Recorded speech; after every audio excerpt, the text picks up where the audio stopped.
Any other question? No question. Thank you so much. Offered to them by the government. Well, I don't know where the Cabinet Secretary, Honorable Hassan Joho, gets the time to even insult Kenyans on social media. Because those Kenyans who are on social media, if he says that they are idle because leaders like him, who are corrupt, have made it impossible for those young people to get opportunities, so they have a lot of time to be on social media. Secondly, I don't think that his level of education and intellect is one that we would want to argue with.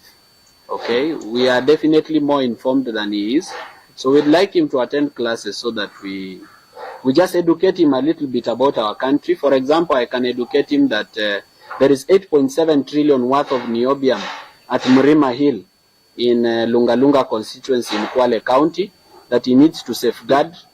There is money that is supposed to be remitted to the Kenyan government by Base Titanium, which has been doing mining operations in Kwale County and is winding up its operations this year. There is gold in Transmara constituency. There is even gold in Western Province. There is oil in Turkana. I believe his plate is full. Where he gets the time to do these kind of things is what I do not know. I believe he has a lot in terms of safeguarding our natural resources and not participating in corruption or in online social media skits with young people who are unemployed because of corrupt leaders like himself. So it will be unworthy of the Inject Party to engage with Ali Hassan Joho. We are a national party. Him is only a kingpin of some area in the coast of people, actually few people who believe in him. So we believe that even if we went to an election with Ali Hassan Joho, he would not garner a quarter of what we would garner in that election. So in this interview, it's completely worthless to have him as a conversation. He is just in the cabinet because he belonged to ODM and ODM was bought into the coalition government. If ODM was not bought into the coalition government, he would probably be still doing the same social media that he is insulting people for. Yeah, so Ali Hassan Joho should get his act together, and President William Ruto should prevent his ministers, cabinet secretaries like Ali Hassan Joho, from insulting Kenyans who are already angry and hungry from the collapsing economy. Should control them. Needs to be controlled. My last question. This one is in regards to a certain statement that was published yesterday in regards to one CEO of David Group of Companies, Red Baraba. The government of Kenya exempted him from taxes worth 11 billion Kenyan shillings. And their main reason for exempting him from paying taxes worth 11 billion Kenyan shillings is that they are trying to attract more investors into the country.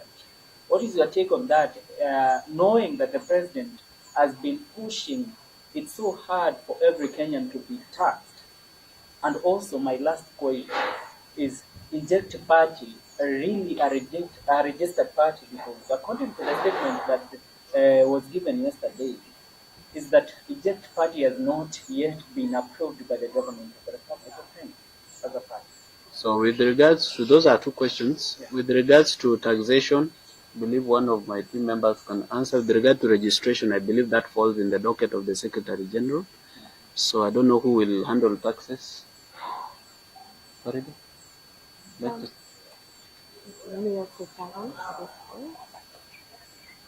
You can come closer to them. Oh, okay. Oh, she can. Okay, just go ahead. Okay, now with regards to, let's start with the party registration first of all. So party registration in Kenya, it's a process. It's not a one-day event. So you first start with the name reservation, then you reserve the symbol, you reserve your slogans, you reserve your party colors. So Inject Party, where it is right now, is at the registration of the symbols, colors, and slogans. The next, and those have been approved by the Registrar of Political Parties. The next process will now be to upload our constitution and certain party documentation, together with the list of the founders and all that. And once that is complete, we will now proceed now to get a provisional certificate. Once you get a provisional certificate, we now start the recruitment drive for all Kenyans, go county by county, registering people into our political party, and then finally we will now get our final registration certificate. So it's a process. We can't complete. There's no political party in Kenya that has ever been registered within a month. It's practically impossible. We are in the process of registering the party, but we have the name reservation, the party slogans, the party colors, and the party symbol all reserved. Yes. With regards to Taxation? On the question on taxation, this is what we would say. There are laws on how somebody can be exempted from tax obligations. So it really would be important for us to understand and to verify that the president, in making that decision to exempt that particular individual from tax obligation, that he followed the set regulations when it pertains to tax law. Yes. And it actually speaks volumes. Exempting taxes for billionaires while increasing taxes for ordinary Kenyans, that tells you that this is a government that doesn't care at all about the ordinary mwananchi. So it's alarming. The reasoning and the rationale behind it, of course, it will be all create jobs, but it's basically the classic move of the rich getting richer and the poor getting poorer. Yeah. Yeah, actually, let me just on the same point about the taxation. Sorry, I'm Wafula Nangacho. I'm the communications director of the Inject movement and party. So to add on the taxation issue, actually that's the exact definition of state capture, where individuals are using their own connections and links to influence policies, because that is a policy that they are trying to sneak in through KRA, so that they can exempt a particular person to have an effect.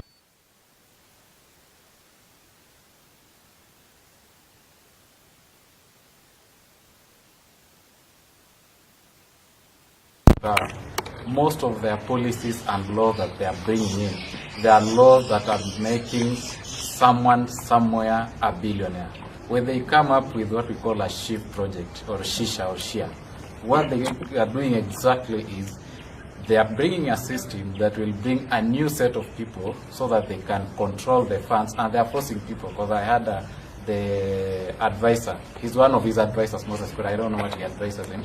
He said students will not be allowed to report to school when they have not been registered on the shift system.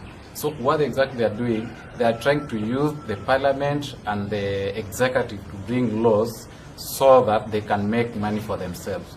When the president pushes for a policy like the new funding model, he's trying to push people to make education very expensive for the public universities, and at the same time he's building a very big university at the US in Gisho or Eldoret, and that is where he wants to be, because we will all study. What he will do, education becomes expensive at Moi University and University of Eldoret, and he makes it cheap at his own university, and people will go there and he'll make money.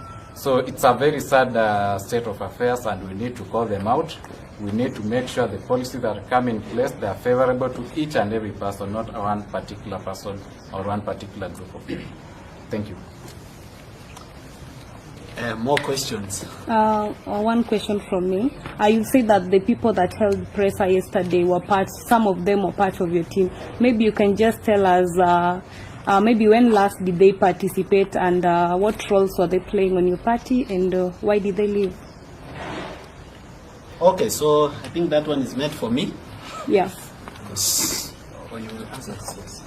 Mr. Mugane will answer for me. Good evening. I can answer press. very well, but you can do. I'm Mugane Mugo. I'm in charge of membership and mobilization, which is an interim position in this party.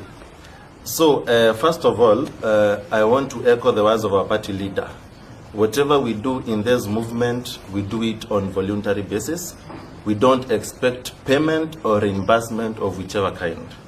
So when we have people that have joined the movement and they expect that they will gain some financial, or they expect some financial miracle to happen from us, it is impossible. In fact, some of these people and some of us who are called into those meetings, some of these people have been bought, and the change of lifestyle is evident. I've seen some of them opening new businesses. I've seen some of them with very expensive watches, which is a miracle that cannot happen within a month of someone that was borrowing fare to come here. So, for us, we are adamant, we are committed to the cause. We cannot be bought because the freedom of this country is not worth any amount of money. Secondly, I cannot even remember the last time these people came. It's 29 September. It's 29 September. It's a long time ago. It's a scheme they have been scheming behind closed doors to sabotage the movement. But what we tell the government as well is that you can buy a few individuals, but some of us that are committed to this cause, we are ready to defend our democracy. We are ready to fight corruption with whatever it takes.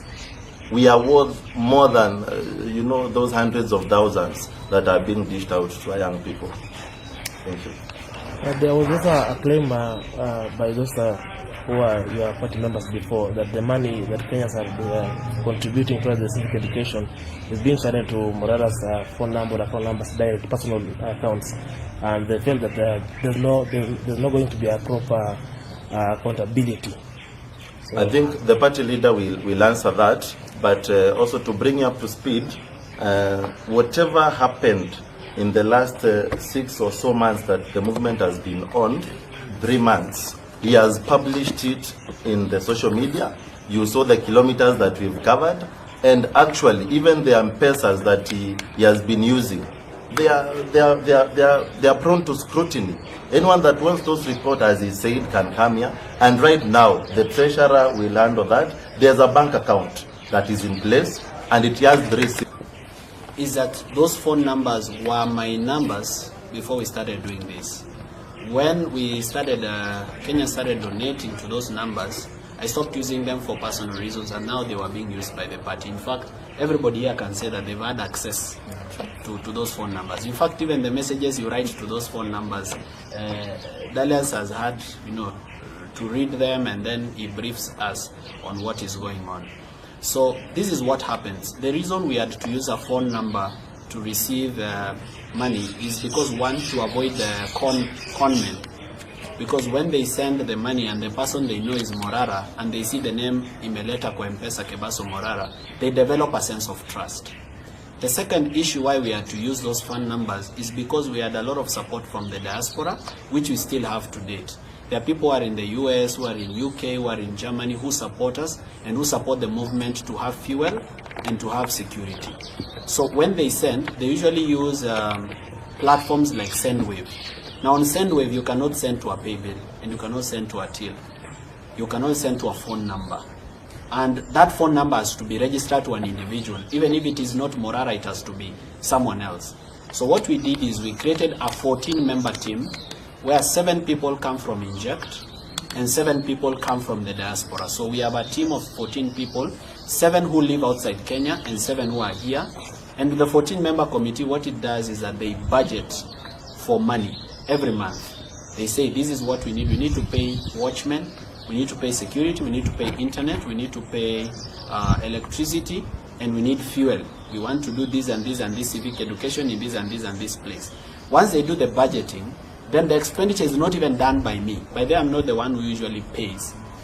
We have our finance director here, Farida. She's the one we call. Even when we are at the petrol station, she's the one we send the till number, then she pays from our kitty. Then all the payments we've ever made, the receipts are there. So what we usually do, every month we usually sit down in the boardroom, we put together the receipt and we create an accountability report. The reason maybe some people feel left out in terms of this accountability is because we are limited. Our hands are tied as regards to how much we can share with you or with the general public. The reason is some of this information is very sensitive and it is critical to our security.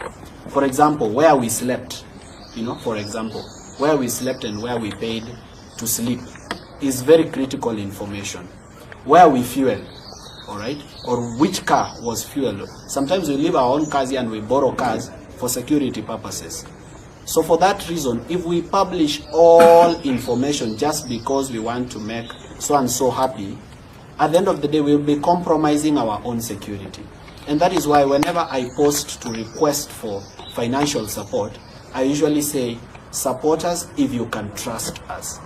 So we believe that Kenyans still trust us, because to this day, regardless of all the propaganda that goes on out there trying to tarnish our names, to this day, there are Kenyans who still believe in us and continue to support us. Even today, even this morning, even 1 hour ago, even 20 minutes ago, there are Kenyans who send us 10 bob, 50 bob to support what we do. And we are putting together resources for different programs. For example, we are going to have Vijana Shika ID program, where we are going to encourage the youth to get IDs. We are going to have youth registration program to help the youth to register as, as voters. We are trying to put together a group of friends to come and support us, so that we see whether we can have either a music studio or just cameras for shooting, for helping people with the talent to be able to shoot content in this place, or even to record music in this place, just as a way of reaching out to the youth and lifting them up with us, because when we go up, we want to go up with them. So we have all these programs we are planning. So sometimes we even have resources in the bank account, but those resources cannot be used because they belong to a certain program, and we cannot remove it and put it in fuel. Ni mara nyingi sana hata sisi wenyewe tumetumia fedha zetu sisi wote binafsi. Any Kenyan who is out there, who is watching us today, that feels that they really need this information. This is not information that you can publish on our website or on our social media, because this is information that will be accessed by both our friends and our enemies. Just come here, give us a notice 3 days in advance, so that the person who's supposed to give you this information prepares the information for you. Come here, sit down even for 2 hours or 3 hours, go through our records, be satisfied, including you who are in the media sector. You can give us a 3-day notice. You can come, go through our records one by one, see what we received, how we spent it, what we did with it, be satisfied. At least that way we will know who accessed our information, so that if we see is out there, tutajua so and so and so and so and so and so are the ones that have accessed this kind of information. I hope you understand. Asanteni sana. Sorry?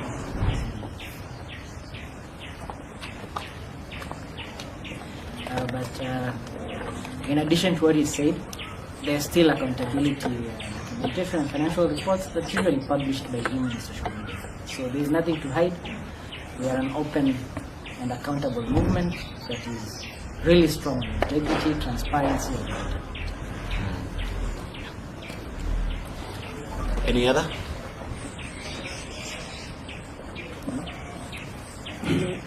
Any other question? No question. Thank you so much. Offered to them by the government. Well, I don't